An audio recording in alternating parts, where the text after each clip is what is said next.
Antes de comenzar a introducirnos al tema, tenemos que conocer el concepto básico, que es la fluidización. Bueno, este es un fenómeno en el que un lecho de partículas sólidas se comporta como un fluido cuando se les atraviesa un gas o líquido, y ha demostrado ser una herramienta versátil con aplicación significativa en diversas industrias y procesos, ya que es un fenómeno único que va a permitir la manipulación eficiente y controlada de los sólidos granulares, que en diapositivas posteriores vamos a ver con más ímpetu, brindando así oportunidades innovadoras en áreas que van desde la producción industrial hasta la gestión sostenible de residuos. La fluidización consta de características básicas o estados principales, de los cuales vamos a abordar solamente 5, que va a ser la transición de estado, la uniformidad del lecho, la presión mínima de fluidización, velocidad crítica de fluidización y la gran movilidad de partículas que va a tener el lecho. Continuamos con sus aplicaciones. Como vimos en la diapositiva anterior, que fue el concepto de fluidización, las aplicaciones van desde ámbitos del hogar hasta procesos industriales. En este caso, quisimos abordar procesos industriales porque estamos viendo lechos a gran escala, se podría decir, y encontramos o destacamos 5, que viene siendo los catalizadores en lecho fluidizado, que es la utilización de catalizadores en estado fluidizado para reacciones químicas eficientes, como la producción de productos petroquímicos y la refinación de petróleo. El segundo es el procesamiento de alimentos, aplicación en la industria alimentaria para la mezcla homogénea de ingredientes, recubrimientos de productos y la producción de alimentos en polvo. Para la tercera tenemos la producción de biocombustibles, que es el empleo de lechos fluidizados en la producción de biocombustibles, donde la fluidización mejora la eficiencia de las reacciones de pirólisis y gasificación de biomasa. El cuarto es el secado de partículas. Es un proceso de secado eficiente para la producción de alimentos, productos farmacéuticos y materiales en polvo. Esto para garantizar una distribución uniforme de la humedad. El 5 son las síntesis de nanomateriales, que hace referencia a la utilización de lechos fluidizados para la síntesis de nanomateriales, donde la fluidización facilita la dispersión uniforme de precursores y la obtención de partículas de tamaño controlado.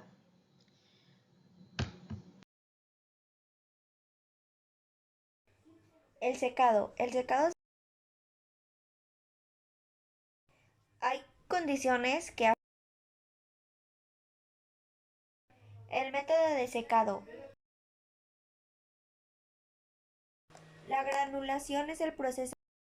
Las ventajas durante el proceso de granulación son que mejora el flujo por la compactación, eh, ayuda en los procesos de compactación en la industria farmacéutica, reduce el polvo durante los procesos y se integran mejor, de una manera mejor o uniformemente los ingredientes por la compactación. Existen dos procesos o dos. La combustión y la gasificación son dos procesos relacionados con la transformación de materiales, especialmente aquellos que contienen carbono en presencia del oxígeno. Estos dos compuestos, o la combustión y la gasificación, son procesos distintos con objetivos muy diferentes. La combustión es un proceso químico en el cual un material generalmente combustible reacciona con un oxidante, comúnmente como es el oxígeno del aire, liberando energía en forma de calor. Bueno, la reacción química básica de la combustión se trata de que una de moléculas de carbono más las de oxígeno produce dióxido de carbono. Esto se produce con algunos materiales como podría ser el papel, la madera o la gasolina, que arden al combinarse con el oxígeno del aire, desprendiendo así luz y calor. Pasamos a algunas características de la reacción de combustión, como es la oxidación con liberación de energía, que libera gas y calor, que produce dióxido de carbono, que es combustible y oxidante necesario, son altas temperaturas y llama, implica reacciones en cadenas y tiene una reacción exotérmica, es decir, que esto libera energía. La combustión también se puede dividir en tres tipos: la combustión completas o perfectas. Estas son aquellas reacciones en las que se oxida totalmente el material combustible y se produce otros compuestos oxigenados, como podría ser el dióxido de carbono, el dióxido de azufre, según sea el caso. El segundo tipo de combustión es las estequiométricas o las neutras. Estas se denominan así a las combustiones completas ideales, que emplean las cantidades justas de oxígeno para su reacción y en el cual ocurre esa transformación. Por último, pasamos a la combustión incompletas. Estas se oxidan insuficientemente cuando ocurre que el oxígeno o el tiempo disponible en el proceso resultan inferiores a lo necesario, produciendo un monóxido de carbono, gas conocido como su toxicidad para los seres humanos. O sea, este gas es sumamente muy dañino para nosotros. Este, Pasamos a la gasificación. Es un proceso llevado a cabo en un gasificador en el que se produce la transformación de una materia prima en estado sólido o líquido para así transformarlo en un gas. Un poder calorífico moderado gracias a la implicación del calor de un agente gasificante y bajo de niveles de oxígeno muy restringidos. La gasificación de biomasa es un proceso que convierte materiales orgánicos como residuos agrícolas, madera, desechos forestales y otros tipos de biomasa en gas de síntesis. ¿Qué es de gas síntesis? Es un gas sintético que posteriormente más adelante pasaré a describir en qué lo podemos usar el día al día. La ecuación básica de la gasificación es un carbono más vapor de agua que nos va a producir un monóxido de carbono e hidrógeno, como posterior lo habíamos hablado que el monóxido de carbono es muy dañino para los seres humanos. Bueno, pasamos al proceso de gasificación de biomasa. Bueno, en sí, ¿qué es biomasa? Se refiere a la materia orgánica de origen biológico que se utiliza como fuente de energía renovable y eficiente. Bueno, pasamos ahora sí al proceso. Aquí tenemos una imagen donde nos trata de 4 pasos para que nos dé el syngas.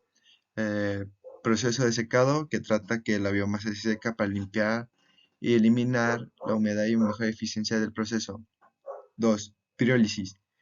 La biomasa se calienta en ausencia del oxígeno, lo que lleva a la liberación de gases volátiles y a la formación de un residuo de carbono llamado vegetal o biochar. Pasamos a la oxidación. Los gases volátiles producidos en la etapa de pirólisis reaccionan con un agente gasificante para formar el gas sintético. Aquí ya se va formando. Y ya por último la reducción, que es el gas sintético resultante puede contener impurezas o partículas que deben ser eliminadas. O sea, aquí se quita el polvo, las impurezas y desechos mal formados en el proceso. Para así mismo, cuando nos dé el syngas es un gas sintético que en la posterior diapositiva explicaré para qué se utiliza. Bueno, este se puede utilizar generalmente en la generación de energía eléctrica, en la producción de calor, en la producción de biocombustibles y en la síntesis química. La gasificación de biomasas es muy importante ya que es considerado tecnológicamente renovable y sostenible ya que los recursos naturales pueden ayudar a reducir la dependencia de los combustibles fósiles. Bien, mostramos aquí un ejemplo acerca de un ejercicio en donde se plantea que en una instalación se realiza el secado de guisantes en un lecho fluidizado, en el que se introduce una corriente de aire a 50 grados centígrados y a una presión de 1.5 atmósferas. El diámetro del lecho es de 0.56 metros, habiéndose determinado experimentalmente que en las condiciones de mínima fluidización la porosidad del lecho es 0.41. Los guisantes se introducen y se extraen continuamente del lecho, estimándose que la masa medida del lecho es de 108 kilogramos. En el sistema opera con un caudal de aire de 2.5 veces superior al correspondiente a las condiciones de mínima fluidización. ¿Qué es lo que se va a calcular? Pues primero calcularemos el inciso A, que es la pérdida de presión que experimenta el aire al atravesar el lecho fluidizado.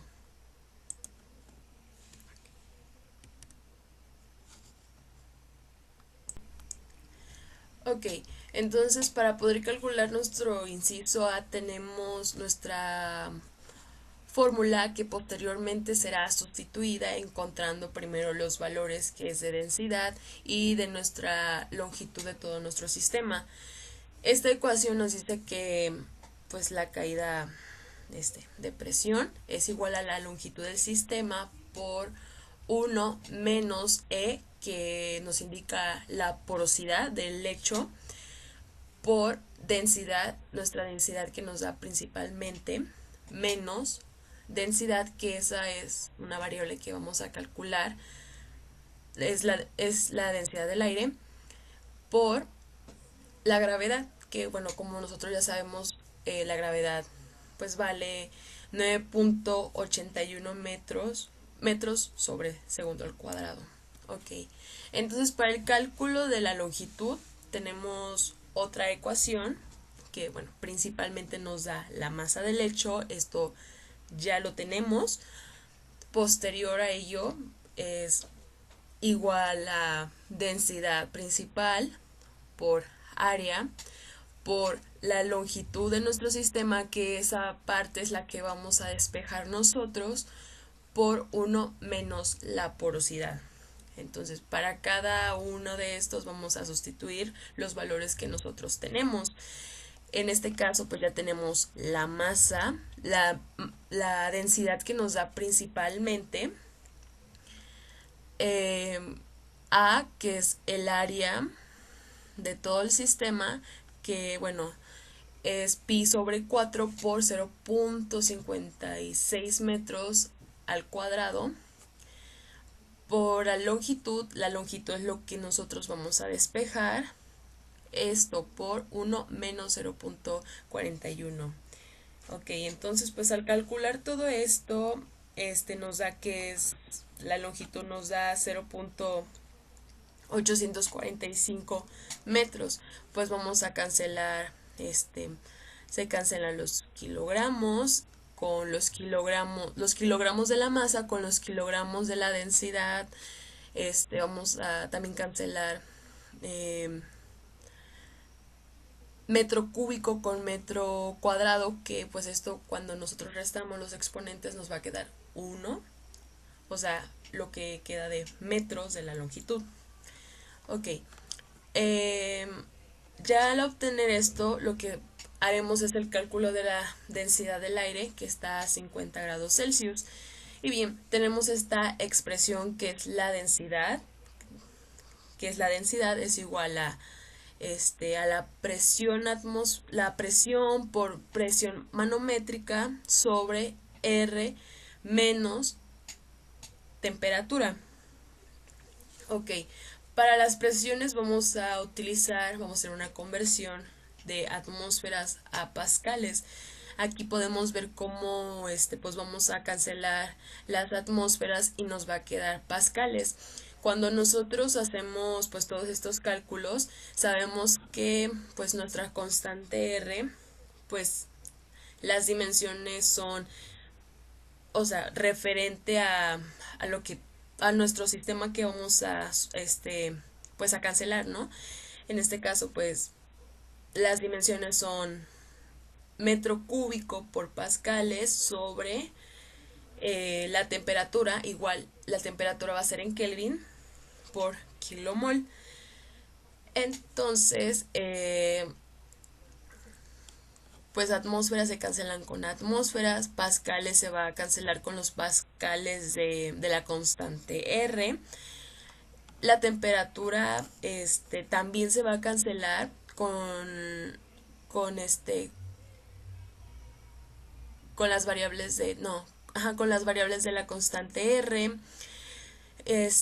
Al igual que el kilomol también se va pues a cancelar y solamente nos quedaría kilogramos sobre metro cúbico. 28.8 es el peso molecular del aire, perdón. y como resultado nos da que es 1.63 kilogramos sobre metro cúbico. Entonces ya con estos resultados que tenemos de la presión y la longitud ya podemos sustituir cada este pues cada una de las variables en la ecuación principal. Entonces tenemos pues delta P, que es igual a la longitud que obtuvimos por 1 menos 0.41, que es la porosidad, por, por la resta de 880 kilogramos sobre metro cúbico menos 1.63 kilogramos sobre metro cúbico por la gravedad, que es 9.81 metros sobre segundo al cuadrado.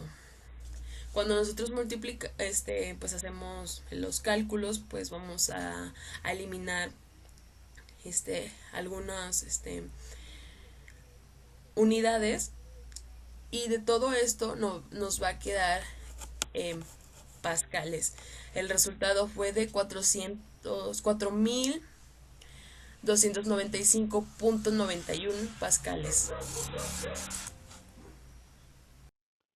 Bueno, siguiendo con el cálculo del problema, tenemos que es el inciso B, cálculo de la velocidad de mínima fluidización, ocupando la ecuación de Ergun.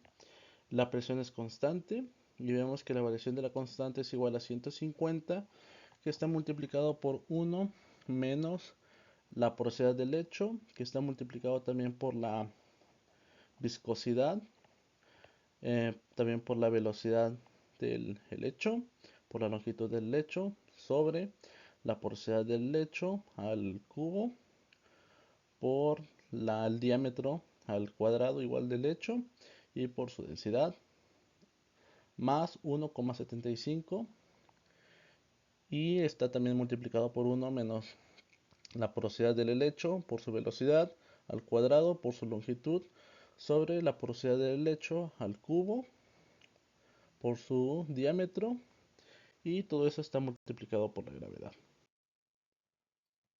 Y haciendo la sustitución de los valores, tenemos que sería 4.295,91 multiplicado por 150, que multiplica a 1 menos 0,41, que multiplica a 2,5 por 10 a la menos 5 de la velocidad, por 0,845 sobre 0,41 al cubo, multiplicado por 6 por 10 a la menos 3 metros al cuadrado, por 1,63 kilogramos sobre metro cúbico, más 1,75, que está multiplicado por 1 menos 0,41 por la velocidad al cuadrado, multiplicado por 0,845 metros sobre 0,41 al cubo,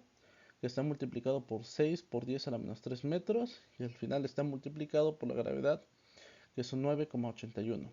Haciendo los despejes, sabemos que la velocidad del lecho es igual a 1,055 metros sobre segundo, y el cálculo de la velocidad de arrastre a determinar, que en este caso es la fórmula de un medio de A por la densidad del CD de la velocidad del arrastre, es igual al volumen de P multiplicado por la densidad de P menos la densidad por la gravedad.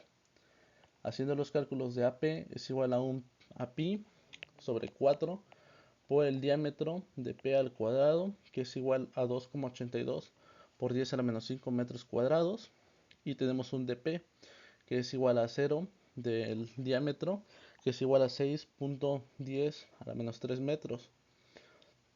Y calculando el volumen de lecho, tenemos que pi es igual a 6 a pi sobre 6 del diámetro al cubo, que es igual a 1,15 por 10 a la menos 8 metros cúbicos.